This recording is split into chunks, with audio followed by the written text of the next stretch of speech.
Gleason's had a roster of fighters. Everybody used to come to Gleason's to spar. Everybody. Bro, I remember when Zab beat fucking Corey Spinks. Son, I got in there when Zab was at the height of his career. Right? I remember when Zab got knocked out by Zoo, and I remember the rebound. And that was a big thing. You know what I'm saying? What you think was Zab's downfall? Partying, the success, the fame. Too fast, too quick. You know what it was?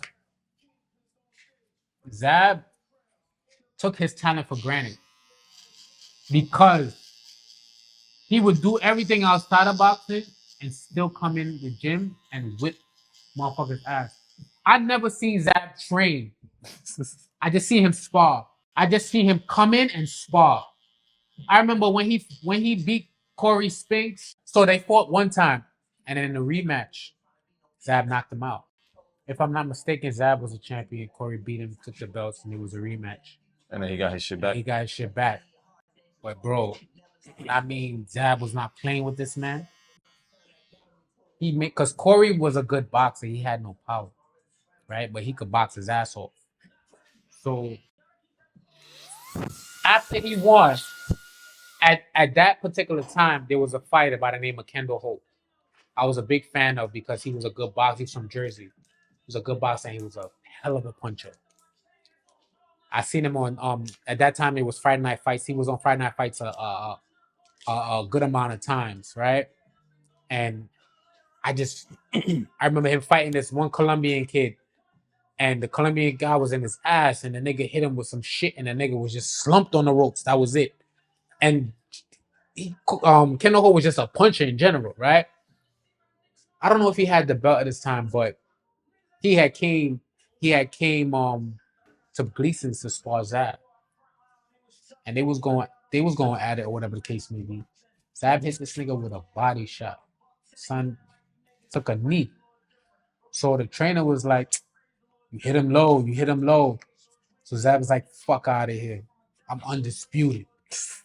I don't hit low. Times. I remember Saddam Ali was a child in the gym training. Andre was training him or whatever the case may be in there. A lot of people I remember as kids training that became world champions. Like I watched their whole kind of like inspired by their growth. You know what I'm saying? Mm-hmm. Danny was a big inspiration for me because I thought he was a machine, bro. He beat cancer and all that. Danny Jacobs steps. He was crazy. But bro, that was after, right? He beat cancer after the fact. Like he took his first L, he got knocked out. Prior to that, you wasn't beating Danny Jacobs. Danny was a machine, bro. Bro, you know how in tune to boxing I was? I went and bought the fucking DVD. The USA Boxing, the USA Nationals Championship Boxing DVD. Yeah, you wasn't playing. Just so I could study and watch and see how the styles and, you know what I'm saying? Fucking Carl Doggin, 141. That was my weight. I used to watch him a lot. He was from Philly. What's his name was his uncle, Bernard Hopkins trainer, the one that passed away. Yeah. He Muslim. Yes. Forgot his name. Fuck. Rock Allen is his cousin. Rock Allen was a beast in the amateurs. You know what I'm saying? Like, bro, a lot of these guys, you know what I'm saying, I was inspired by because they were the cream of the crop. That 04 team was probably the last amateur team that was like Rashid Warren. I used to be inspired by him a lot because I just didn't understand how this little nigga was that good and fast. He 3-time Olympic representative, bro. Nobody's ever done that. He was in 04, 08, and 012 and 2012. That's crazy. You know what I'm saying? So at that time, it was 4 2-minute rounds, and he used to beat motherfuckers by like a 20-point system. You be in the second round, and all you hear is, you down by like 20 points. You're not coming back. People don't understand this system of boxing. Curtis Stevens, I went to junior high school with Curtis. Me and Curtis was in the same class, 7th and 8th grade, right? That's crazy. I went to school in Brownsville. And I remember I used to be like, yo, you a boxer? Curtis would be like, yeah, I box. And I never understood it because at that age, you think boxers is adults. Until I see him in the Golden Gloves, bro, I was like I think it was 2002 Golden Gloves. He fought Hamed Mateen. He fought Tavoris Cloud in the USA Championships. I think in 2001 or 2. Curtis was probably like 16 or 17. Tavoris Cloud was a problem back in the day, right? He was number one when he came into the gloves. He was number one in the country. He was a USA champion. When he fought Mateen, bro, he violated Mateen. If you go back on YouTube and you look at like Danny Jacobs, 2003 Golden Glove Finals, Curtis Stevens, 2001, 2002 Golden Glove. It's like an all-star team. Bro, Saddam Ali.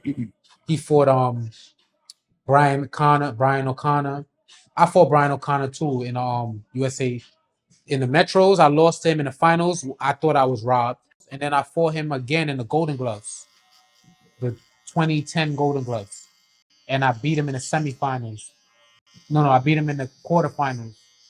And then I fought Brian. You know Brian. Forgot his last name. How you got the opportunity to fucking Crawford to you? So Crawford had came to the gym and he was sparring motherfuckers. That's why one of the twins was able to spar him. Carlos Adames had sparred him that day. I was coming that was the same day on Caballo sparred him? Right. So I was coming from work. As soon as I came in, as soon as I stepped in the train, he was already sparring. He was sparring, I think, one of the twins. And then they were saying, the brothers? Yeah. So they were saying, you have anybody else here to spar? So as soon as I walked through the gym, they was like, Mick. It was like, yo, come get around with Crawford. I'm like, word? Got dressed quick. And that was it. Got that round. You did one round with him? Yeah. 1 4-minute round. You feel you learned from that? Of course. Because I took that, I remember I was young and hungry, bro. I took that as an opportunity to see where I was at. So I was like, nah, I got to give this nigga everything in this 4 minutes to show him like I ain't nothing to play with. Because another thing that inspired me was I knew his backstory. I knew he went to camp with Timothy Bradley. And I knew that Timothy Bradley said to him, like, yo, you ain't no spawn partner. You a world champion. So I kind of was like trying to give that same impression. Mm-hmm. You know what I'm saying? Everything I did in boxing for myself, it was kind of calculated in my own sense. Like I did things that made sense for me. You know what I'm saying? Like to boost my my morale, my self-confidence, and to really live up to my expectation, you know? Because when you gotta test the waters. Exactly. And when I first started boxing, I had a lot of people that inspired me, right? Like I had Danny Jacobs, I had Curtis Stevens, I had in the gym at the time. I had Mark Aneen. Mark Aneen was a junior world champion. Even though he didn't turn pro, he still was somebody I looked up to because when I first started coming to Gleason's, he was one of the top guys.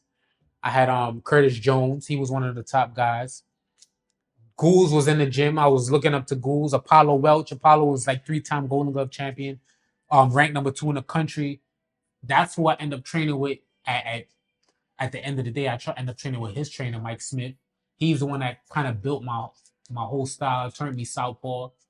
That son you told me that moved to Vegas? Yeah, he moved to Vegas, yeah. When I was with him, I was winning everything in the amateurs. Out of all like the top, I know you spar Shakur, you spar Crawford. Out of all those top names, who you think was the one gave you the most, but you gained the most knowledge from? I think I was getting a little bit of.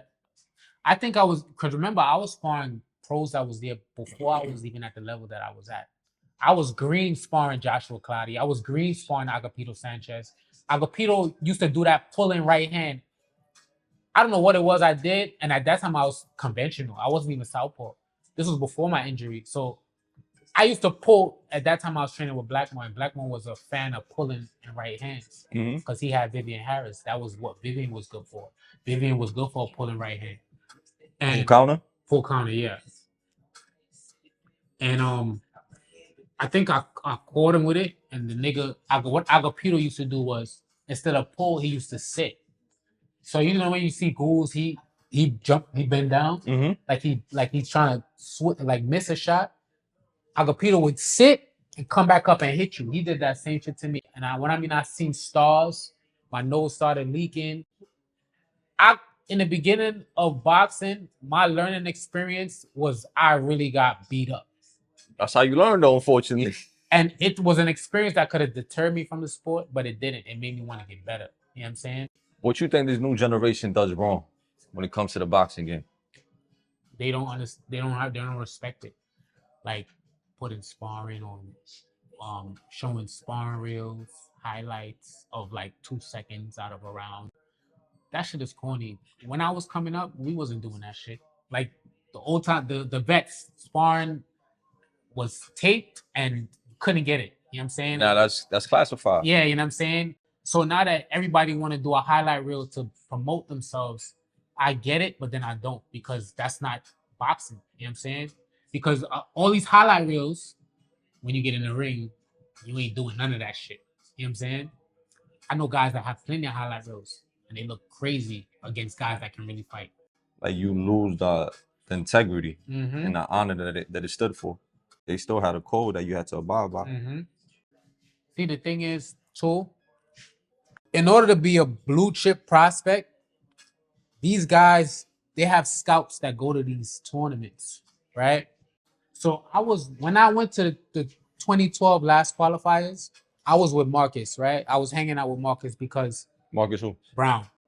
Son was nice. I liked him. Nah, Marcus. I ain't gonna front. I lost bet on him when he fought Arthur Better Beef. That's something like I'm never after that fight. I never bet on Arthur Better Beef again. I mean against Arthur Better Beef again. I've been hitting every time. So I came up with Marcus. I remember Marcus as a JO. Me and Marcus was in the Empire State Games together. Won the Metros. Marcus was parking shit in the amateurs for the longest. He was nice. You know what I'm saying? So Luis de Cuba was interested in him at that time.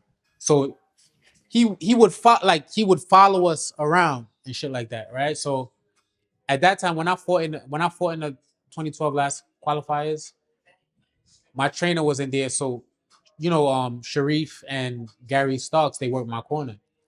A lot of those guys, you could tell why they are the cream of the crop. Because they was making shit look. Even a lot of good pros that was there. A lot of guys that became good pros that made it real far. You know what I'm saying? That didn't get on the Olympic team, made good pro careers. So at the end of the day, you get scouted. You know what I'm saying? Instagram was there, but Instagram wasn't really. Nobody was showing sparring highlights and shit like that. Now, what real top guys do, they show their fights, right? Which makes sense. Because that's already public knowledge. That is already public knowledge, right? So they show their fights. And if you're a top amateur, it's going to show. So you promoting yourself in the best way. Facts. You know what it is, too? I was never the type of person to spar somebody good and be like, oh, it was like. Because you never know what they working on. They corner could have been telling them, feel me? A lot of things he's doing. I did 6 rounds with Carlos Adames, right? This was when he first came to America. He was fighting at 47. I was a 40-pounder. I'm pretty sure he was heavier than me. And Hector Roca, rest in peace, was his trainer at that time. And we working light. I know he wasn't going hard. But when I went hard and he came back hard, I understood like, Yeah, I can't play with this. I can't play with this nigga. You know what I'm saying? But we kept it an even kill and we kept the tempo at a pace that we both could handle. Right? He wasn't trying to kill me. I wasn't trying to kill him. It was more so like, let's work. You know what I'm saying? But good work. Good work. He caught me with shit. I caught him with shit. And sometimes that's what's necessary. Everything don't got to be a bang out. Right? It's a fact. When I sparred Terence Crawford, I know he there for work. You know what I'm saying? I know he not there to play with nobody. Because one thing he got a name, he got a name that he got to uphold. And you see how Carlos went. Carlos was going ham. You know what I'm saying? Carlos ain't spar me in that manner, right? We sparred in a tempo that was both mutual. Like teammates. Right. You know? I sparred Teofimo You fought Teo? Yeah, You fought Teo? fought Teo. Turn this way. How old was Teo? Teo was getting ready for the Olympics. He had came to Gleason's that he was looking for sparring. Now, you gotta tell me the story, but let me get this out first. My man Kelvin's a huge Teo fan, so he gonna love this. So at that time I was working with Goose more than a couple times a week. So Teo came into the gym, the old Gleason, and Oh, this is at the old Gleason. yes, it was the old Gleason. Second floor Gleason. Second floor Gleason. So this was before Teo. Teo was going around different cities, getting different work because he was trying to get himself ready for the Olympics. Yeah, he came in the gym. Him and his pops came in the gym, and they was looking for work because they was getting ready for the Olympics. Early 2016, around the winter time. So Joanne asked me if he likes sparring. I was like, yeah. That's when Goose had the office in the back that had the Mike Tyson logo on it. Okay. That had the Mike Tyson logo. So he's like, you feel like sparring? I'm like, yeah. And I don't never turn down work. You know what I'm saying? Matter how I feel. You know, I was raised to be like, always accept work. Mm-hmm. Because that's how you get better. Mm-hmm. I think we did like 3 or 4 rounds. But one thing I realized about Teo was that he was slick and he could punch, right? And his punches are very straight. So that's why when I have my take on Teo Shakur, I can't have my take on Shakur because Shakur is way more developed than when I got in the ring with him. When I got in the ring with him, he didn't have the experience that he had. He had more experience than he gained when he became a junior world champion. You know what I'm saying? So I had more experience than him as far as being a fighter, right? But he surpassed that in the first couple of years. He became a junior world champion because you don't become a junior world champion just like that. Like you become a junior world champion by going to like the junior world championships. You gotta go. You gotta go through the trenches. Yeah, you gotta fight. You gotta become a junior world champion. You gotta become the number one, and then you gotta qualify for that. You know what I'm saying? So he won the junior worlds, right? You don't just go to the junior worlds. You gotta be good enough to go to the junior worlds. For the USA Boxing don't want to take you, and he won it. So he was fighting kids from Russia, Ukraine, fucking Italy, Denmark. Like he fighting the cream of the crop. Already he getting international exposure, right? So they already grooming him for the Olympics. So I can't give my take on the Shakur now. I can give you the take because I experienced a young Teo, right, at the height of his amateur career.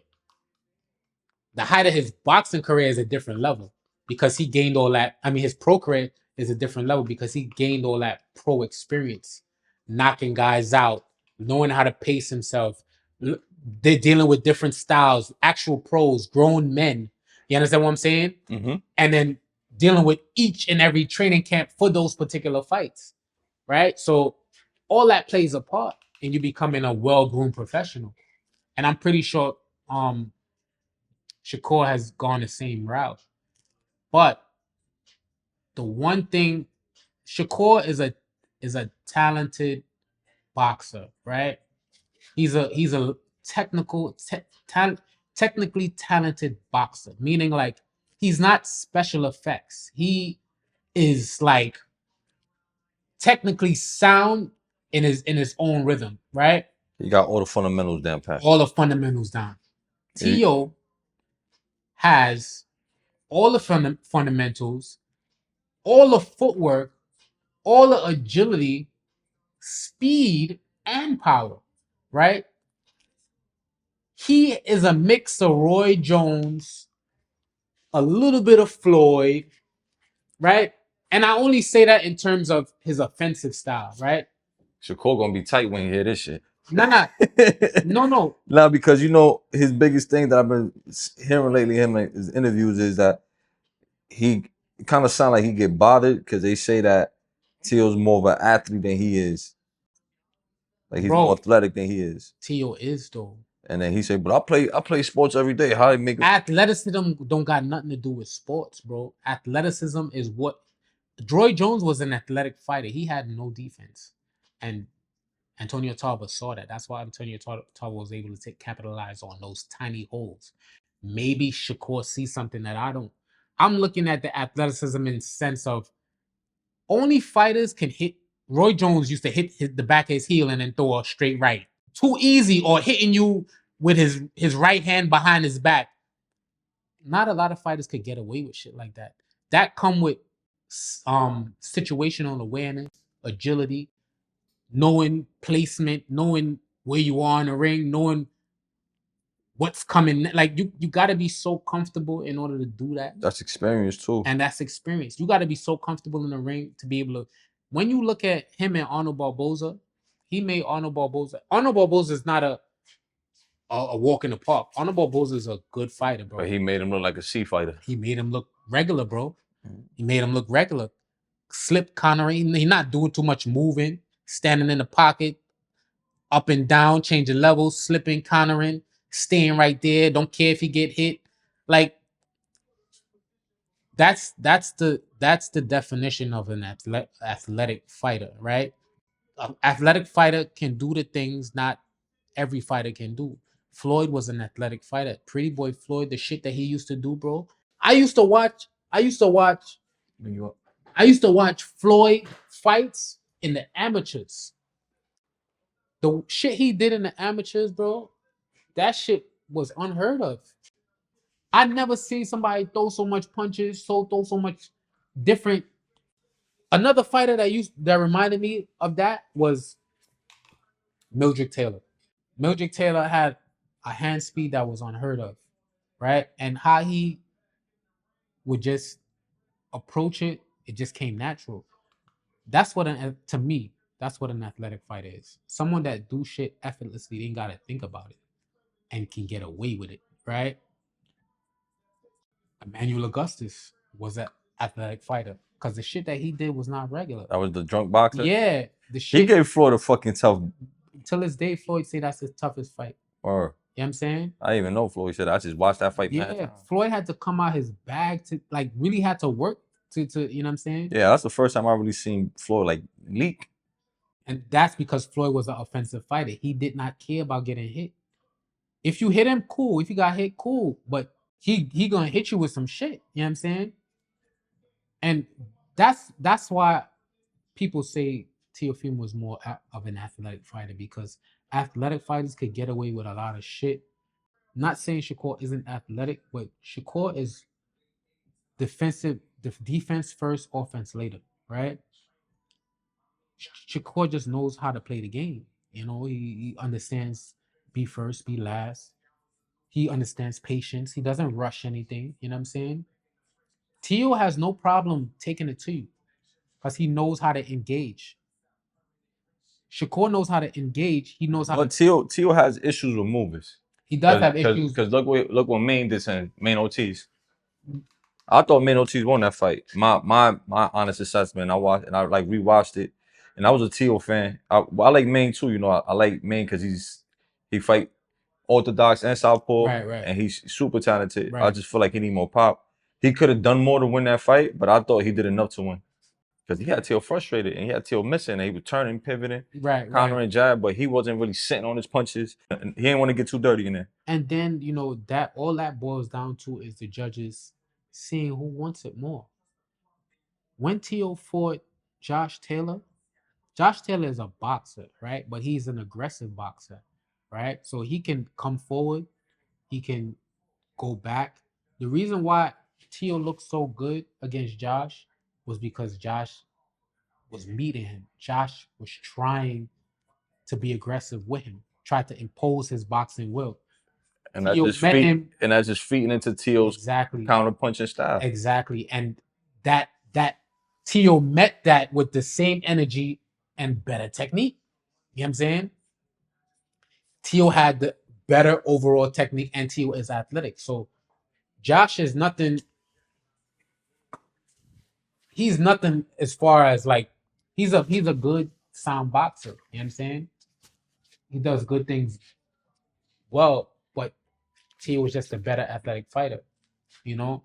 And I honestly think like the George Kambosos shit was a fluke, you know? I'm not taking nothing away from George Kambosos, but after seeing how Africa handled him, it was just like, and then how Maxie Hughes and Tio is capable of that. But anybody can have an off night. No, that's a fact. You know what I'm saying? It's boxing. I was just tight because I was there live. Me and my man Kelvin, we was devastated. It was at the fucking Hulu theater in the Garden. So you got to pick for that fight? If I pick for that fight, I'm not picking a winner. I'm picking an over. Picking over? You think don't go decision? Of course. Ain't nobody knocking Shakur out. Shakur gotta get hit with a lucky punch to get knocked out. Edwin de los Santos. Because I've never seen Shakur move like that. But this is what I'm saying. Ain't nobody knocking Shakur out. He's too smart for that. And if he feel that you got power, he gonna stay away. He gonna be calculated with it. I like Shakur when he fought Jamel Herring. Valdez. Like, that's the Shakur I like. My favorite performance was Jamal Herring, son. He fucking... Yeah. And then that's southpaw on southpaw. Mm-hmm. So everything was easier for him. I was highly impressed by that. That De Los Santos shit got me tight. When he fought some from the African kid. Remember? What's his name? At the Prudential Center? Not good. Like the tall African skinny dude. Yeah. And what's the name for him and stopped him?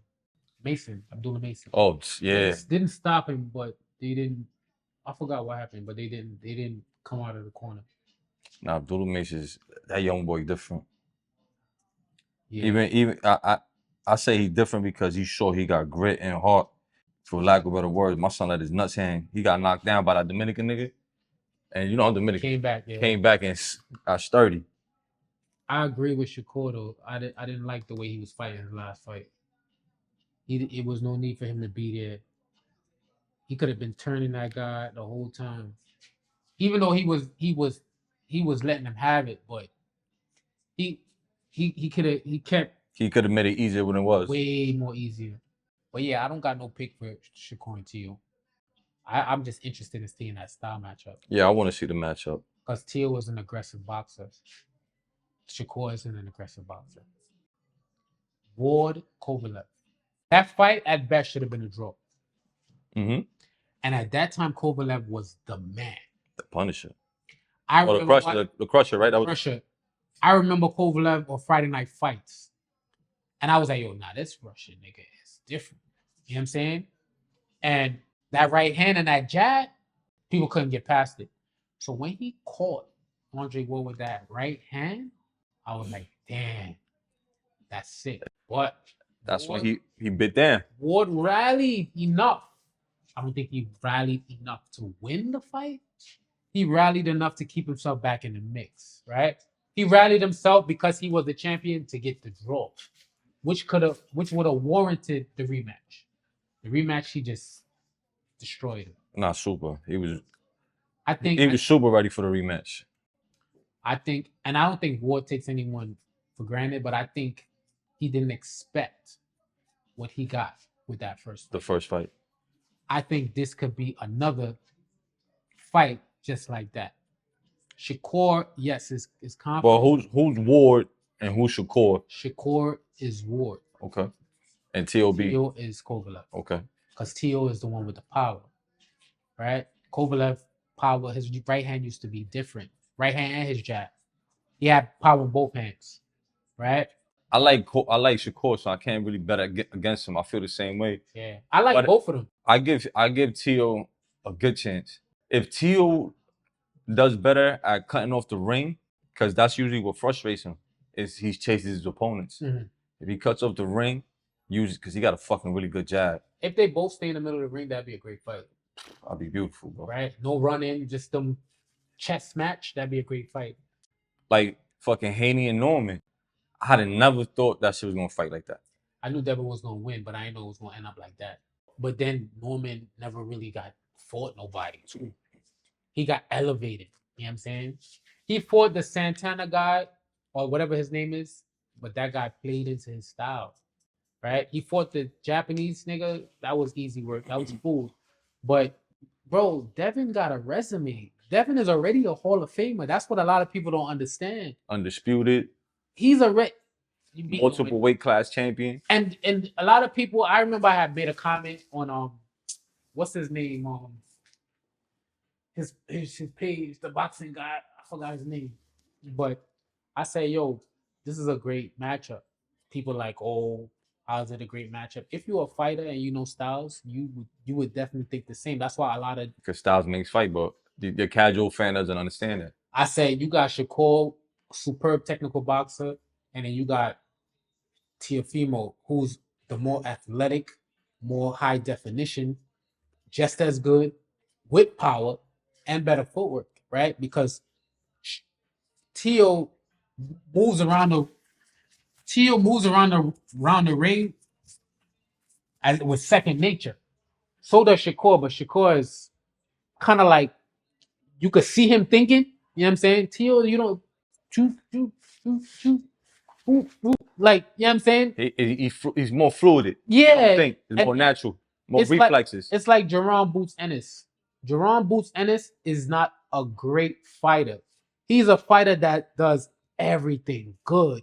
With a recipe like that, it catapults him into becoming a great fighter, right? Because he got good defense, he got good offense, he got good slipping ability, he got good defense. You know what I'm saying? He got power, he got footwork, he got confidence, right? And he believes in himself. That's you got 8 different, you know what I'm saying? And he got the experience. People say, oh, he ain't fight nobody, he ain't fight nobody. The problem is not he's not Nobody want to fight him. It's not even that. The problem is not he's not fighting nobody. He's fighting good guys that he's demolishing. The average fighter would get in front of these guys and they probably wouldn't get past them, right? He's that good. He's making an average good fighter, making them look like they're not. You know what I'm saying? Like what he did with Lipinets. Lipinets was a good fighter, bro. Mm-hmm. A lot of these guys, even the guy that he went the distance with twice, that guy came and readjusted his whole style. You know what I'm saying? People don't understand, like you said, styles make fights. So yeah, then they say, oh, you got to learn how to cut off the ring. Is my nigga cutting off the ring ain't no easy. It's not easy. And I ain't gonna keep cutting off the ring on a motherfucker that don't want to get it shaken with me. After a while, you're like, oh, I'm not a cut off the ring fighter. You know what I'm saying? Tyson was a cut off the ring fighter. Ruslan Provatnikov was a cut off the ring type of fighter. There's guys that cater to that style. When you got a fighter that is an all-around fighter, a boxer, natural ability, natural movement, slick counter puncher, good offensive background or whatever the case may be, cutting off the ring ain't. It's like what you in here for if you're gonna be running. You know what I'm saying? Like Teofimo and Lomachenko. And I remember I had made a comment on Instagram and somebody's like, oh, the Lomachenko win don't count because he was injured. My nigga, every fighter, I kid you not, does not go into the ring 100%. That's well known.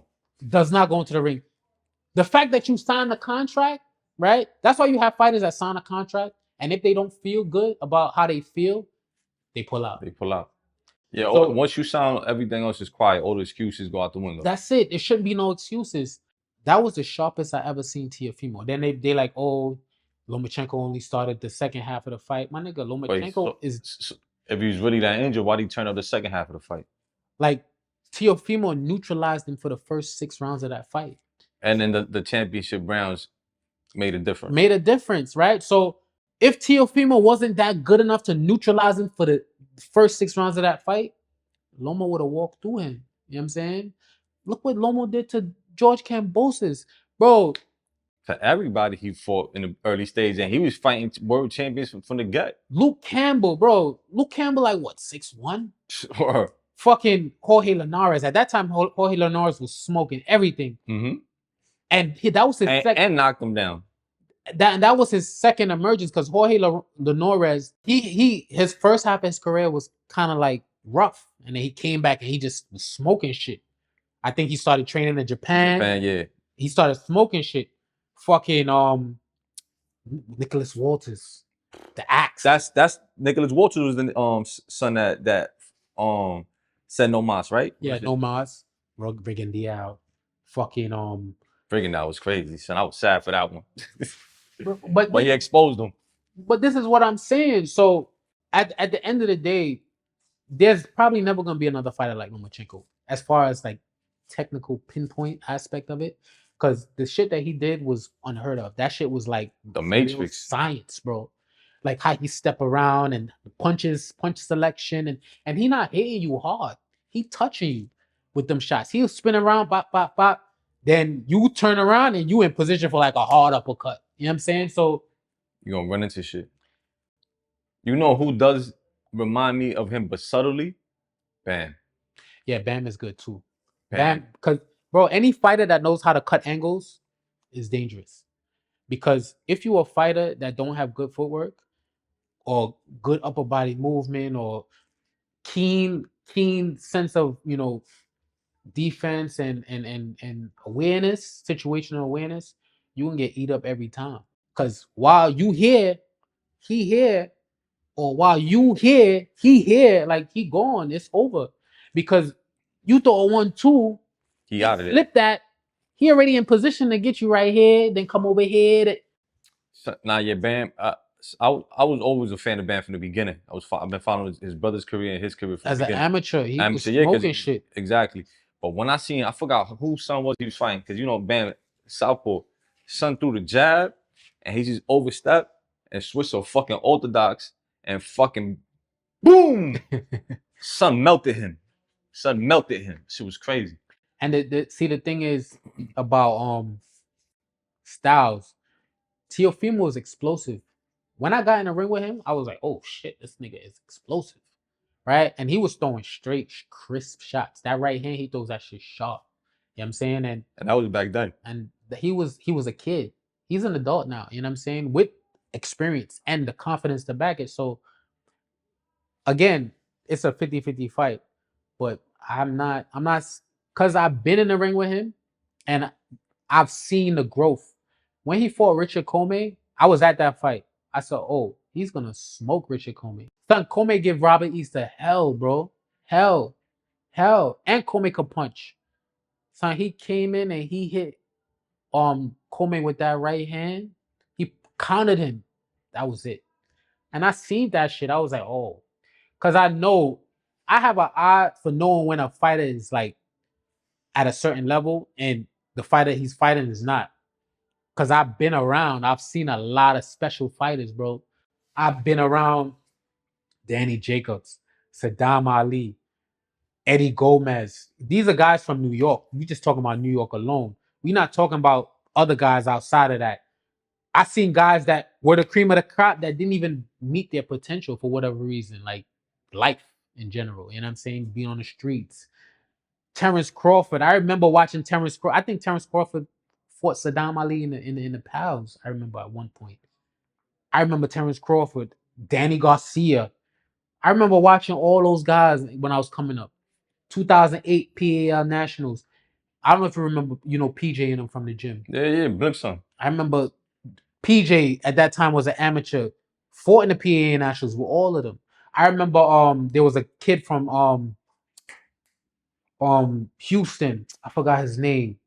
That nigga was a problem, but he didn't meet expectations. It was a lot of guys, bro, that fought that was at the top level in the amateurs when I was coming up that didn't really get to like nobody probably would have thought Terence Crawford would have got to where he's at now, bro. That is just so crazy to see that. You know what I'm saying? Like, damn, like you would have never known, bro. Never known. Who you think was the most disciplined boxers that you was around? Danny Jacobs. So I remember you told me that you went to camp once with Gary Russell and them. Yeah, I went not necessarily a camp, but at that time I had just won the that WBC America's title, not America's and NBC, whatever that regional title, and at the time the person that was managing me wanted me to go out there for a week and experience it. You know what I'm saying? So I went out there. I sparred with what's his name, Gary Antoine Russell, and then I was just around them. You know what I'm saying? Working out with them. I was working out with Gary. They were showing me shit. You know what I'm saying? Doing some of their workouts. Them niggas, they put in pain, bro. They put in pain. You know what I'm saying? And it's crazy that like that's their life. That's their life. This was before their father passed away. Rest in peace to him. You know what I'm saying? I like, you know, I met him at the Barclays Center, him and Boots the same day. And Scooter, Cool Boy Steph. Steph. Yeah. Fucking at the Barclays and chopped it up with all of them. Gary was solid, Boots too. I just like Gary's humbleness and fucking bro, the nigga really hunt for his own food. That shit was crazy to me when I seen that shit. He really gut these deers down and eat that shit. They really get it from the mud. That's their mentality. Like if there was like a national shutdown, they be good because they got a bunker already built in. That's how they live, bro. Boxing gym and all that. They make money, but all their money probably going to investments. They smart with their bread. Yeah, they don't care about materialistic shit. Like they may put something on to look good, but they very simple. At the Barclays Center, my son Gary got a plain black tee on with a rope chain and a fucking, it looked like a saber tooth. I remember we was they got a sauna in the gym, and we sitting in the gym, and he's like, "Yeah, bro." He telling me shit about back in the day, like slavery times, and oh, he got knowledge and all. Yeah, his pops really put him on shit. Yeah, bro. They in tune. You know what I'm saying? They in tune. You know, they in tune with their culture. They in tune with what's going on in the world. You know, they know where they at in DC. They know the area that they are as far as like government wise. Like they know if some shit was to hit, son, I'm sure they got a bunker already built in. I fought Argentinian guy that fought at the time Alex Salcedo, who was on Top Rank, and you know had a good performance against Alex Salcedo, and Alex Salcedo stopped him. And when I fought him, I stopped him too. I looked good, you know what I'm saying? So that kind of like caught the attention of DeBella, caught the attention of certain people that was there, and that made DeBella want to sign me. So when DeBella signed me, he told me, "Look, I'm not gonna give you no opportunities that I feel is not gonna be beneficial to you, or you're not gonna make no money from, right?" So that was what, maybe July, August of 2018, and I signed to him. That was July 2018. Then I had went to DR around September or November, one of them, and I fought again. That December, they wanted to sign me. So I signed with DeBella, and he said what he had to say. You know, he had to see my growth, and you know, he feel like I'd be an interesting matchup for a lot of the top guys, and he's excited to see me, and this, that, and the third. And then the new year came in 2019, and then I got the call, "Yo, we got the Maurice Hooker fight." So it's all about how you perform. You're only as good as your last performance. You know what I'm saying? So if you're not performing up to par, how you expect to get these big fights? You can't expect for motherfuckers to be looking for you if you're not looking good. You can be like, "Nah, this thing gets smoked in like 2 rounds." If that. You know what I'm saying? So at the end of the day, you can't sit there and be like, "Oh, how come nobody, I'm never getting the opportunities." My nigga, you ain't earned the opportunities. I had to earn my opportunities. You know what I'm saying? Bro, it took me almost 15 years to make money from something I done poured my life and thousands of dollars into. You know what I'm saying? It wasn't like that shit was handed to me. Shit. Is that people always see the success and they think it's overnight. They don't see all the pain and sacrifices you put in. They don't see in the beginning of my career working a 9 to 5, spending my own money. If I'm not selling tickets, I'm putting my own money up to buy the tickets, giving the tickets out for free. You know what I'm saying? Or maybe at a discounted price, make something back. Give me your top fighters, not including heavyweights. My top fighters now? Active. Of all time. Active. Active? Yeah, if you don't give me 2 lists, 1 active and 1 all time. Top 5. Okay, Bam. Number 1? No. Give me Crawford, number 1. Okay. I'd say Shakur, number 2. Inoue, number 3. You put Shakur over Inoue?